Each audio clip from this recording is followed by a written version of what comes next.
Mike Angelino Sports. All right, let's talk about the Ryan Garcia versus Fortuna fight. All right, the fight was at 140 pounds because Fortuna couldn't make weight, quote unquote. But it's ironic when they asked Ryan Garcia in the post-fight interview, how does he feel about the weighing 140 pounds? His response was like, "Oh, I'm gonna stay at 140." I don't know. It just seems kind of fishy. Did Golden Boy pay Fortuna to make it seem like he can't make the weight? It's kind of fishy. If you ask me, Garcia's getting too big, man. He's like 5'10", 5'11", and the kid's growing. So I just think he can't make 135 anymore. All right, so let's talk about the good things I saw in the fight. Garcia stopped Fortuna in the 6th round. No one has ever done that. Yeah, but Fortuna's a 135 pounder. But in reality, Fortuna's a 130 pounder. His best performances were 130. So he's a 135 pounder. He's at 140, and he knocked him out. All right, he did what he had to do, and he did it in a great fashion, right? He dropped him 3 times, twice knocked him out. So he knocked him out. So he did what he did. What he had to do. So that's a good thing. No one has ever done that, like I said.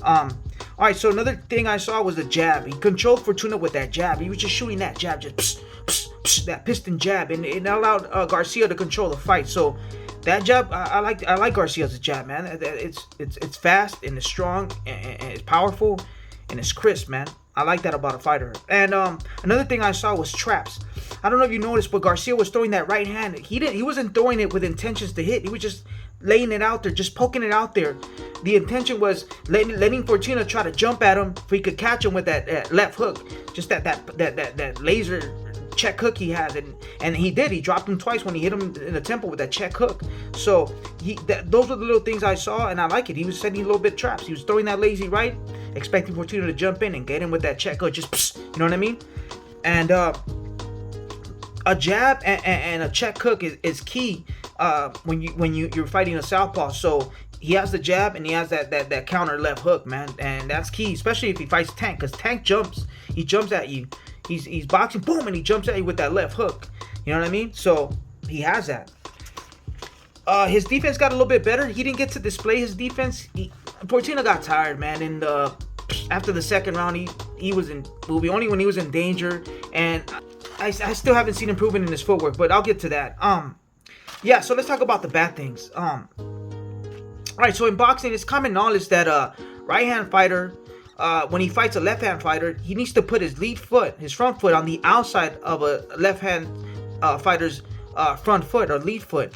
You know what I mean? You have to put if you're a right-hand fighter, you got to put your left foot on the outside to shoot that straight right hand. Boom, that's another key to when you're fighting a southpaw.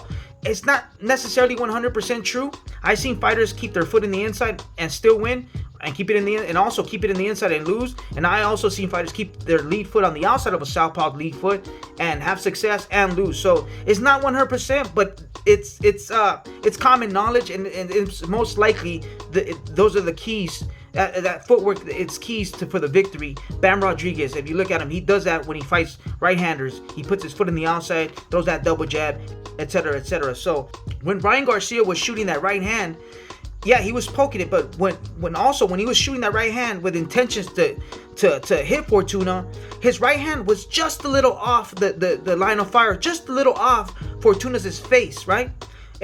Or just a little short. Why? Because Ryan Garcia kept his front foot on the inside instead of the outside. Because you put your foot on the outside, you shoot that straight right hand. But he kept his foot on the inside, and that right hand was just a little short. So what he needed to do is just to loop that shot, loop that right hand.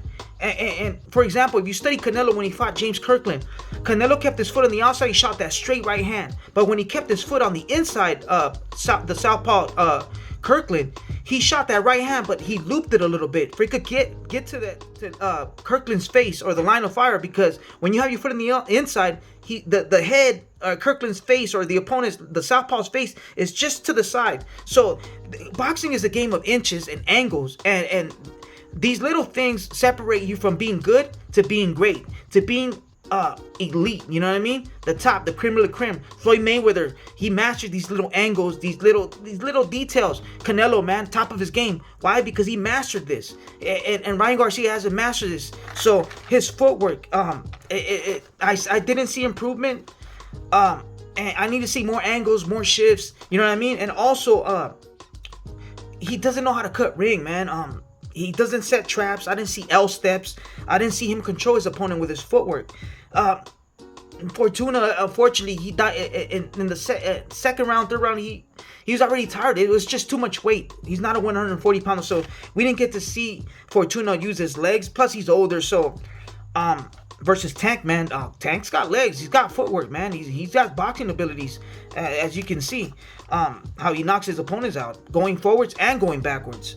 So these angles and this like I said, these little footwork and angles, these little angles, and you have to master that. So he needs to watch Tito Trinidad, Triple G, Chavez, how he sets traps, how they cut ring. He needs to watch those fighters, man. Fighting a southpaw isn't easy, man. The best had trouble. Muhammad Ali had trouble. If you look it up, he had trouble with southpaws. Mayweather had trouble with southpaws. When Floyd Mayweather was Pretty Boy Floyd, he had trouble, man. When he fought Chop Chop Corley, he got hurt in the 4th round, man, because Chop Chop Corley was a southpaw and Floyd Mayweather was young. And Chop Chop Corley, man, he hurt him in the 4th, and it was competitive in the early rounds, and then Floyd Mayweather adjusted and he beat him. When Floyd Mayweather fought Zab Judah, another southpaw, Floyd Mayweather was getting tagged, and he got hurt in the 4th round. And during the fight, he even got dropped, but they call it a slip. If you look at the fight, go back to the tape, because southpaws gave Pretty Boy Floyd trouble, man. He was a young fighter, and it's real tricky, man. It's hard to get ready for a left-hand fighter than to get ready for a right-hand fighter, because you're always training with right-hand fighters, and you're always fighting right-hand fighters. So yeah, man, left-hand fighters have the advantage, man. Pacquiao, you know what I mean? He had a lot of success. He was a southpaw with power and skills, you know what I mean? So Pretty Boy Floyd had trouble, but when Pretty Boy Floyd became Money May, oh man, he mastered this. He fought Victor Ortiz, southpaw, easy work. He fought Robert the Ghost Guerrero, southpaw, easy work. He fought Manny Pacquiao, the Pac-Man, southpaw, easy work. So it's gonna take Ryan Garcia some time. But I haven't seen his improvements. He fought Luke Campbell, and he did these mistakes. And he's still making the mistakes. He doesn't have a lot of tools in the arsenal, tools in the toolbox. But what he has, he has some good tools. He has that jab, and he has power, that check hook. But his footwork needs to improve. That footwork, those angles, is gonna separate him from the rest. The Devin Haney's, the Teals, the Tanks, you know what I mean? These little things separate you, and you become elite. The top, the creme de la creme. You know what I mean? So what's next for Ryan Garcia? I don't know. There's Regis Progress, a southpaw at 140 pounds, because they asked him, he wants to stay at 140. There's Ramirez at 140. There's Teal at 140. He moved up. There's Jose Cepeda, another southpaw with power. He moved up. Is he gonna face these guys? He has to face them eventually, but who's he gonna fight next? If you ask me, he's gonna fight Jojo Diaz, a southpaw, 135, but in reality he's at 130. They're gonna move him up to 140. Yeah, man. I think he's gonna fight Jojo Diaz next, man. But if I have to grade Ryan Garcia, I'll give him a B-, C+. I have to see more. I have to see improvement in his footwork, and he did some good stuff. Did what he had to do, but yeah, I need to see more, man. He needs to fight a young fighter, an elite fighter, if I could give him full credit. But he did what he had to do, man. But that's all I got. Mike Angelino Sports, in conjunction with the Tres Chingones Boxing. I'm gone.